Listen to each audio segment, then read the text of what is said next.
परम सच्चिदानंद घन आनंद स्वरूप प्रेम स्वरूप ज्ञान ऐश्वर्य वैराग्य अनंत शक्ति स्वरूप जगत गुरु प्रभु श्री कृष्णचंद्र जी अर्जुन जी को निमित्त बनाकर श्रीमद् भगवत गीतामृत का पान करा करके शरणागत जो महासुख का केंद्र है प्रभु के अनुराग भरे चरणारविंद परम पद जीवन मुक्तता प्रभु उसका उपदेश कर रहे हैं।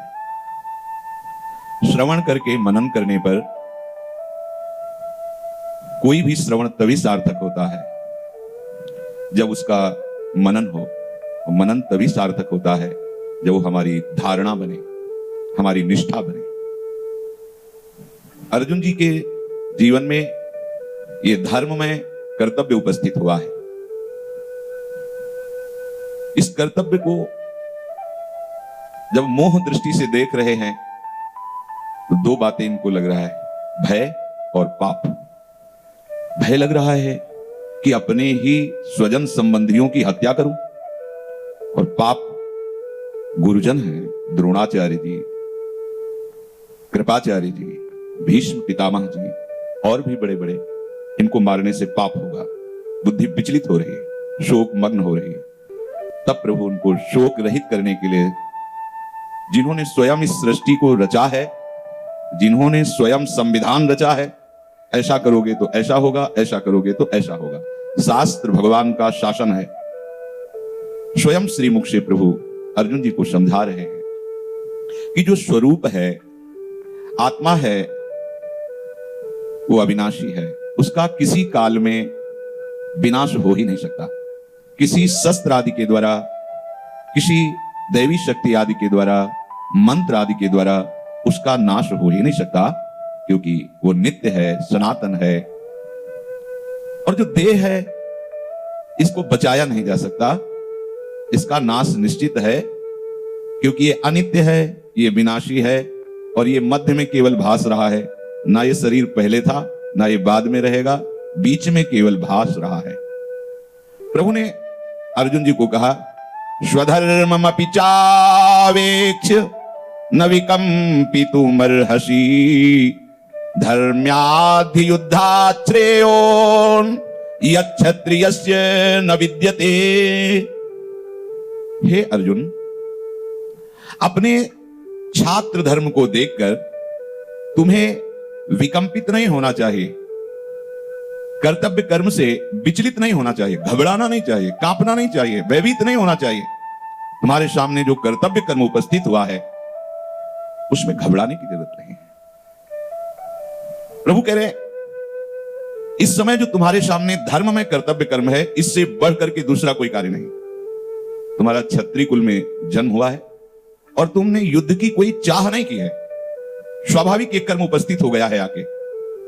जैसे छल से कौरवों ने द्वीप कीड़ा में विजय प्राप्त की, ये जानते थे धर्मराज युधिष्ठिर, पूरी सभा जानती थी कि ये छली और कपटी लोग हैं, शकुनी, दुशासन, दुर्योधन आदि।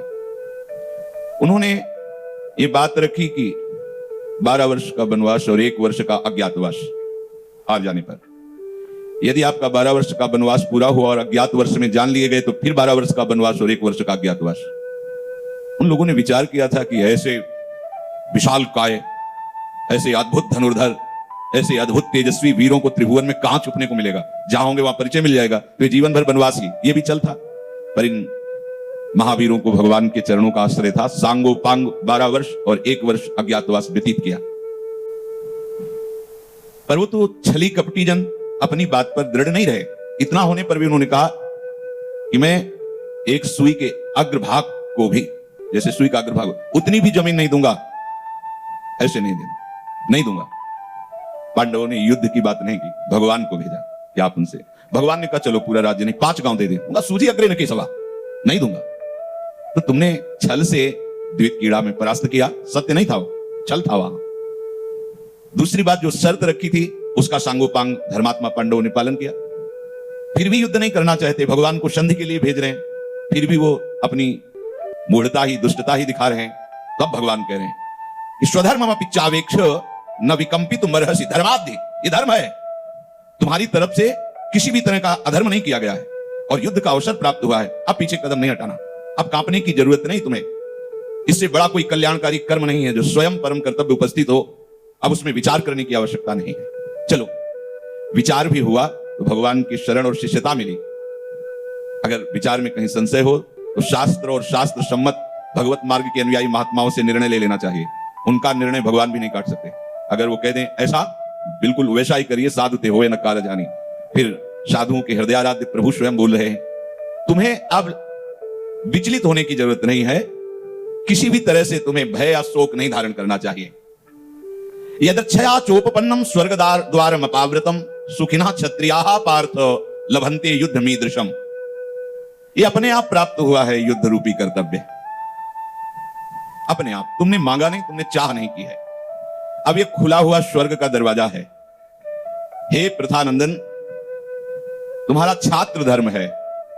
तुम बड़े भाग्यशाली हो, क्योंकि जिनको कर्तव्य कर्म करने का अवसर मिलता है और उस कर्तव्य का निर्वाह करते हैं वो सुखी हो जाते हैं। तुम्हें इस समय विचलित नहीं होना चाहिए। अथ चेत तुमिमं धर्मं संग्रामं न करिष्यसि तथा स्वधर्मं कीर्तिं च हित्वा पापम अवाप्स्यसि। अब अगर तू ये धर्ममय युद्ध नहीं करेगा तो तू अपने धर्म और कीर्ति को त्याग कर पाप को प्राप्त होगा। अब लगता है कि केवल अर्जुन जी को उपदेश दिया जा रहा है, सबको कहां उपदेश दिया जा रहा है? आप कह रहे थे अर्जुन जी को निमित्त बनाकर सबको उपदेश दे रहे, तो सबका छात्र धर्म है क्या? भगवान कह रहे धर्म में युद्ध करो। तो एक महाभारत कुरुक्षेत्र में हुआ था और एक महाभारत हृदय क्षेत्र में हो रहा है। ये दुर्योधन की पार्टी है। काम, क्रोध, लोभ, मोह, मद, मत्सर भगवान को सारथी बनाकर, गुरु रूप से उनका वर्ण करके, उनके वचनों के अनुसार हमें ये युद्ध करना ही पड़ेगा। कोई भी हो, बिना युद्ध किए अब कीर्ति होगी, पाप को प्राप्त होगा। भगवान कह रहे, स्वयं श्रीमुख से कह रहे, तथा स्वधर्मम कीर्तिम च हित्वा पापम अवाप्स्यसि। यदि तू ऐसा नहीं करेगा तो तेरी कीर्ति नष्ट हो जाएगी। मनुष्य जन्म मिला है 83,99,999 योनियों से ऊपर। ये बड़ा प्रशंसनीय जन्म है। दुर्लभो मानुषो देहो, बड़ा दुर्लभ है। तेरी अपकीर्ति होगी, तू पाप को प्राप्त होगा यदि युद्ध नहीं करेगा, क्योंकि ये जितने सब पाप कराने वाले हैं, काम, क्रोध, लोभ, मोह, मद, मत्सर, इनसे युद्ध करना ही होगा। युद्ध करने के पहले समझा दिया प्रभु ने कि तुम देह नहीं हो, तुम्हारा जो स्वरूप है वो क्या है, तुम्हारा देह क्या है। कई दिनों से चर्चा सुन रहे हो। ठीक इस युद्ध के लिए ज्ञान आवश्यक है। अगर इस युद्ध में आपने अपने को शरीर ही माना तो कभी विजय प्राप्त नहीं कर सकते, क्योंकि शरीराहंकार में ही काम, क्रोध, लोभ, मोह, मद, मत्सर का बस चलता है। जो शरीराभिमान रहित है उनके हृदय में इन विकारों का स्फुरण ही नहीं हो सकता है। ये अहंकार में ही स्फुरित होते हैं।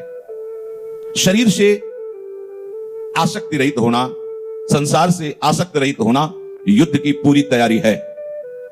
परिवार, स्वजन, स्नेह संबंधी, इंद्रियजन्य भोग, शरीर की अनुकूलता, प्रतिकूलता, मान, अपमान, सुख, दुख, लाभ, हानि, जब इनका कोई असर नहीं होता है तब इन पर विजय प्राप्त करने के लिए हमारा भरपूर आक्रमण होता है। काम, क्रोध, लोभ, मोह, मद, मत्सर आक्रमण का अस्त्र है विवेक। विवेक के द्वारा इनको भगा दिया जाता है, इनका अस्तित्व मिटा दिया जाता है। अकीर्तिम चापि भूतानि कथिष्यन्ति तेव्ययाम संभावितस्य चा कीर्तिर्मरणादतिरिच्यते। प्रभु कह रहे हैं सब प्राणी तेरी सदा रहने वाली जो कीर्ति है, क्योंकि तू विजयी योद्धा है, तू मेरा शरणागत है, तू मेरा शिष्य है। यदि मेरी बात नहीं मानेगा तो तेरी आजीवन अपकीर्ति होगी, निंदा होगी। ऐ बड़ा वीर बनता था, समझना, तेरी अपकीर्ति होगी। मनुष्य शरीर मिला, सदगुरु मिले, धाम का वास मिला, सत्संग मिला, और तू जहां का तहां, तो तेरी अपकीर्ति होगी। क्या बना लिया? घर छोड़ा, भगवत मार्ग के पथिक बने, और वही काम, क्रोध, लोभ, मोह, मत्सर, ईर्ष्या, क्या क्या मिला? अपकीर्ति होगी। खड़ा हो, युद्ध कर, अर्थात परमार्थ में विवेक का आश्रय लेकर इन सब का त्याग कर। त्याग वैराग्य का क्या स्वरूप है? यहां वर्णन करते हैं कि भगवत प्राप्ति के लिए वैराग्य का होना अत्यंत आवश्यक है। वैराग्य का अर्थ संसार को छोड़कर भागना नहीं है। कहां भाग के जाओगे? कहां? संसार तो यही लिए डोल रहे हो। ये जो आप 3.5 हाथ का शरीर देख रहे हो, पांच भौतिक, ये संसार का नमूना है। पूरे संसार का, पूरा संसार है इसी में, नमूना है। संसार का त्याग का तात्पर्य है आसक्ति का त्याग, आसक्ति का त्याग। किसी भी वस्तु, व्यक्ति, स्थान, शरीर के प्रति जो लगाव है उससे रहित हो जाना ही बैरागी कहा जाता है। ध्यान दीजिए, अपने शरीर का, अपने शरीर संबंधियों का और अपने इंद्रियजन्य भोगों का राग, लगाव, स्नेह, आसक्ति, इसका त्याग हो जाना। यह आसक्ति का मूल कारण अहंकार है। मैं अमुक हूं, मेरे अमुक है, मैंने ये किया, ये पढ़ा, ये सुना, ये करूंगा, ये पढ़ूंगा आदि। ये आसक्ति का मूल कारण देहाभिमान है, मूल कारण देह भाव है। जब ये अहंकार समर्पित हो जाएगा तब असली वैराग्य शुरू होगा। अगर ये अहंकार हरिगुरु चरणों में समर्पित नहीं करोगे तो वैराग्य का नाटक होगा, वैराग्य नहीं होगा। आसक्ति का मूल कारण अहंकार है और अहंकार ही समस्त दुखों का मूल है।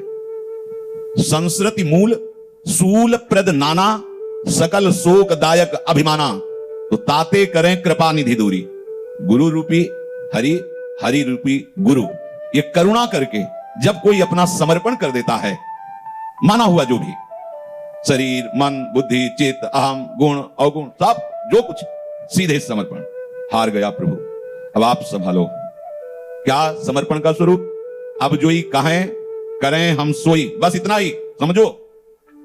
समर्पण तभी माना जाएगा, अब जो ही कहें करें हम सोई, आयस लिए चले निज दासी, मन क्रम वचन त्रिशुद्ध शकल मत हम श्री हित हरिवंश उपासी। ये अहम का पूर्ण समर्पण है। अब जो ही कहें करें हम सोई, आयस लिए चले निज दासी। अहंकार समर्पण तो आसक्ति का नाश आपको नहीं करना होगा, स्वाभाविक हो जाएगा। आपको उनसे नहीं मिलना, आपको उनसे बात नहीं करना, आपको ये नहीं खाना, आपको ये नहीं बोलना, आपको ये नहीं देखना, आपको यहां नहीं जाना, आपको ऐसे रहना है। क्योंकि आपने अहम समर्पित कर दिया, अब कोई प्रश्न नहीं बनता। जैसी आज्ञा वैसे चल रहे हैं, तो जो आसक्ति त्याग करना अत्यंत कठिन है, वो सहज में त्याग हो गई। समझना, हमें आसक्ति त्याग का प्रयास नहीं करना, हमें अहंकार समर्पण करना है। अहंकार समर्पण का स्वरूप है आज्ञा पालन। जब तक अपने आराध्य देव गुरुदेव के चरणों में अहंकार समर्पित नहीं होता, तो बहुत वर्षों के बाद भी उसकी यात्रा वहीं की वहीं खड़ी होती है और फिर वो भटकता हुआ दिखाई देता है। तब लगता है क्या वो महापुरुष नहीं थे जिनके इतने वर्ष संग रहने पर भी इसमें रंग नहीं चढ़ा? हाँ, नहीं चढ़ेगा। जब तक रुई रूपी पर्दा रखा है तो उस लोहे की डिबिया यद्यपि अंदर पारस है पर उसे स्वर्ण नहीं बनाएगी। ऐसे अहंकार रूपी पर्दा जब तक आप बनाए रखें तब तक आपका हृदय प्रेम रस से डूबेगा नहीं, आसक्ति रहित नहीं होगा, संसार की वैराग्य युक्त नहीं होगा, वो राग युक्त ही बना रहेगा, क्योंकि अहंकार आपका बकाया है। और इसी अहंकार के महल में रहते हैं काम, क्रोध, लोभ, मोह, मद, मत्सर। ध्यान रखना, अंतःकरण में जो अहम स्फुरित होता है, मैं स्त्री, मैं पुरुष, मैं विद्वान, मैं रूपवान, कुलवान, धनवान आदि, इसी में सारे दोष रहते हैं। महापुरुषों ने इसे ढूंढा है, खोजा है। तो जब तक अहंकार है तब तक ये आसक्ति रहेगी, और जब तक ये आसक्ति रहेगी तो आवागमन रहेगा। बहुत खुली बात है। संसार का मार्ग और प्रभु का मार्ग ऐसे है, एक बाहर की तरफ जाता है, एक अंतर की तरफ जाता है। बाहर की तरफ जाता है संसार का मार्ग, बहिर्मुख, और अंतर की तरफ होता है अंतर्मुखी, भगवत मार्ग, अध्यात्म मार्ग। दोनों मार्ग भिन्न दिशा में जा रहे हैं, ध्यान रखना, इधर और एक इधर। मनुष्य दोनों के मध्य में खड़ा है। अर्जुन कहां खड़े? दोनों के मध्य में। एक तरफ अपना पक्ष है और एक तरफ पराया पक्ष है। पराया पक्ष प्रकृति है, अपना पक्ष प्रभु है। ये इधर यात्रा है, ये इधर, दोनों पक्ष में के बीच में खड़ा कर दिया है रथ लाके।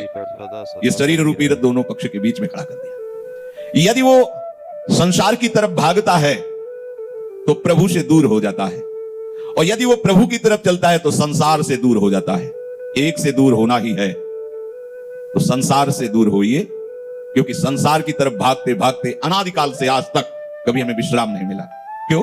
क्योंकि विश्राम स्थली केवल प्रभु के चरणारविंद है, केवल प्रिया प्रीतम के चरणारविंद है। एक बार चक्रवर्ती सम्राट पद पर जब भगवान श्री राम अभिषिक्त हुए, तो जब हरि गुरु बहुत द्रवित होते हैं तब यही उपदेश करते हैं, ये अमृत पद है।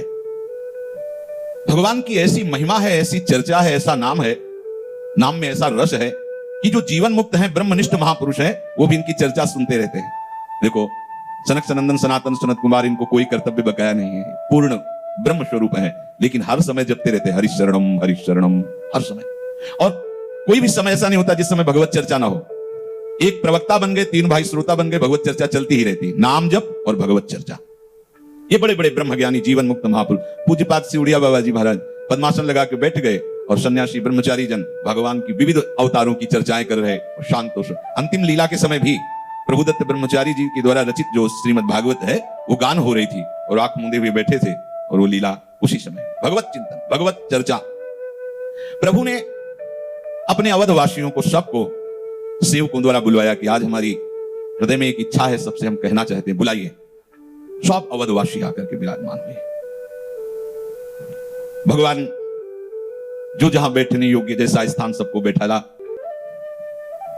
अपने भक्तों के भय का भंजन करने वाले भगवान ने कहा, सुनहु सकल पुरुजन मम बानी, कहूं न कछु ममता उरानी, नहीं अनीति नहीं कछु प्रभुताई, सुनहु करहु जो तुम्हें ही सुहाई, सोई सेवक प्रीतम मम सोई, मम अनुशासन माने जोई, जो अनीति कछु भाषो भाई, तो मोहि बर जेहू भय बिसराई।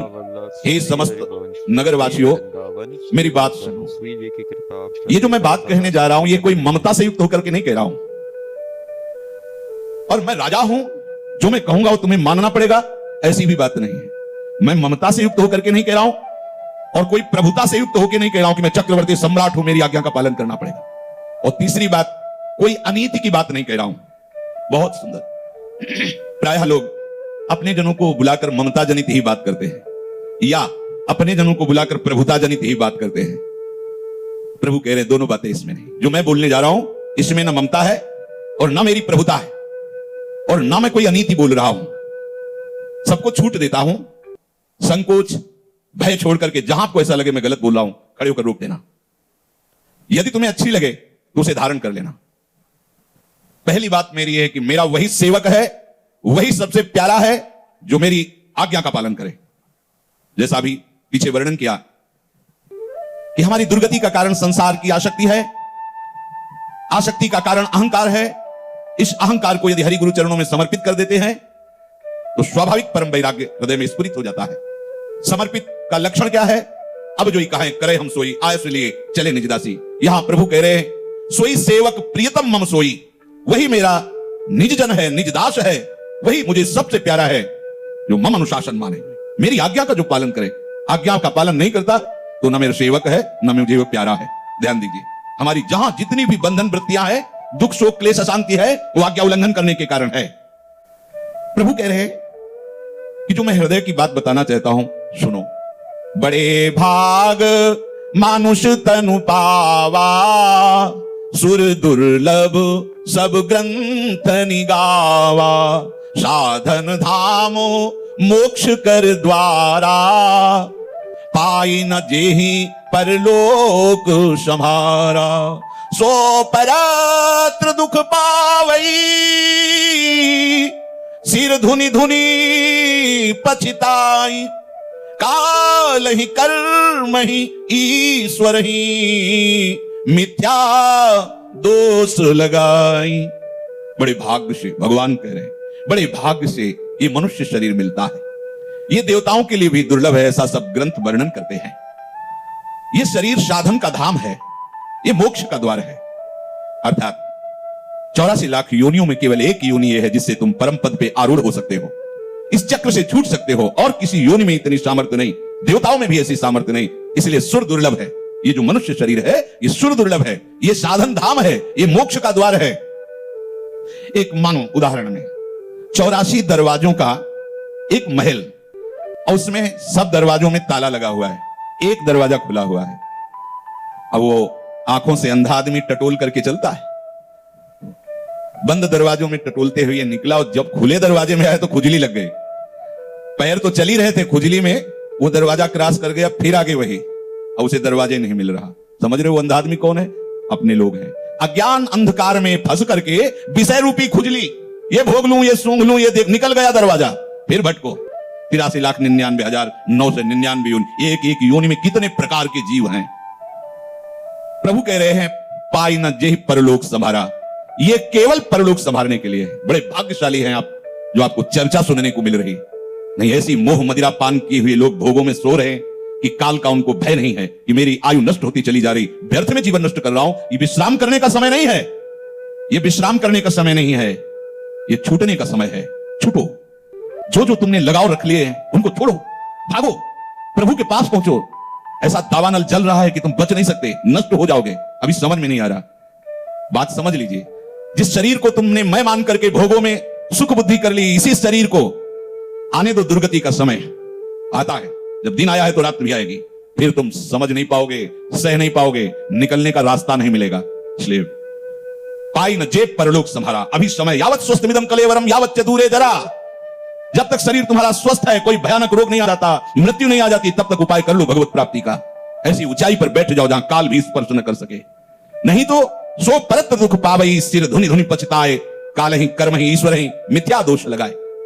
वो परलोक में महान दुख पाता है, और जब जब यहां जन्म होता है तब तब सिर पीटता है, क्योंकि अब कर्म बंधन से बंधा हुआ वो निकलने की चाह भी नहीं कर सकता, निकलने की चाह भी नहीं। अभी तुम्हें अवसर मिल गया, भाग पड़ो। जैसे कोई बहुत बंधन से युक्त हो और कुछ मिनट के लिए बंधन छूट जाए और दरवाजा खुला हो और कोई रोकने वाला ना हो, तो सांस रोक के भाग जाओ, भाग ले। इस संसार दुखालय से तुम्हें छूटने का अवसर मिल गया, दरवाजा खुला, मोक्ष द्वार मतलब खुला दरवाजा, निकल सकते हो। साधन धाम, मोक्ष कर द्वार, भाग। शरीर राग से भाग, शरीर के संबंधियों के राग से भाग, शरीर के भोगों के राग से भाग। रोज सुन रहे हो, रोज। अगर ऐसा नहीं तो ऐसा होना पड़ेगा। हाय हाय, मन पछताई है, जीवन गया। उस समय जब जाने का समय होता है, जो हमने कर्म किए वो सब घेर लेते हैं, जिनसे प्यार किया वो सब छूट रहे हैं। उस समय जो भयानक पीड़ा होती है शरीर में, उससे विचलित होकर के उसी जगह टिक जाती बुद्धि जो जीवन में किया है। फौरन वो फोटो खींची, बन गया हुए। जहां जिस विषय में टिकी उसके परिणाम का क्या फल होता है, तुरंत निर्णय हो गया, इसे ये बनना होगा। अगर प्रभु में टिक गई तो प्रभु बन जाओगे, भगवत स्वरूप हो जाओगे। प्रभु स्वयं कह रहे हैं अवधवासियों से, यही तन कर फल विषय न भाई, स्वर्गो स्वल्प अंत दुखदाई, नर तनु पाई विषय मन देही, पलटी सुधाते सठ बिसले। भाई, ये जो मनुष्य शरीर तुम्हें मिला है, ये बिल्कुल विषय भोगों के लिए नहीं मिला है, ये मिला ही नहीं विषय भोगों के लिए।